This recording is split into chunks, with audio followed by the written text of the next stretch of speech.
வடநாட்டில் இப்போ வந்து ஒரு வீடியோ போகுது.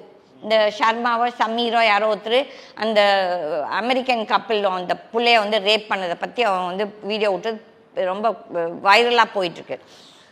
அப்போ வந்து அந்த பையன் வந்துட்டு ஒரு இமெயிலு இது போட்டிருக்கான் அந்த இதில் வீடியோவில். அந்த இமெயில் என்கிட்டையும் இருக்குது, அவர் போடுறதுக்கு முன்னாலேயே என்கிட்ட இருக்குது. இதெல்லாம் 2017 நடந்தது. அப்போ அதில் என்ன இமெயில் வந்து ஒரு அம்மா வந்து அங்கே இருக்க ஒரு சாமியார் பொம்பளை பிரத்யூமான்னு சொல்லிட்டு பிரத்யூமா இந்த பாரதிக்கு ஒரு மெயில் அனுப்புது. இந்த மாதிரி ஜக்கி வந்து 3 மணிக்கு குழந்தைங்கள பொம்பளை குழந்தைங்கள எழுப்பி விட்டுட்டு அவங்களுக்கு ஏதோ புது இது இந்த யோகா பேர்லாம் எனக்கு தெரியாதுங்க, என்னமோ இந்த இது என்னமோ அவங்களுக்கு இனிஷியேஷன் அம்மா இதை பண்ணுறாங்களாம்மா, அது ஏதோ இந்த பேருங்கள்லாம் எனக்கு தெரியாது. ஓகே, வெடிகாலம் 3 மணிக்கு அங்கே ஒரு ஸ்கூல் 2 ஸ்கூல் இருக்காம்மா உள்ளார. அதில் ஒன்று வந்து சன்ஸ்கிருதி ஸ்கூலுன்ட்டு.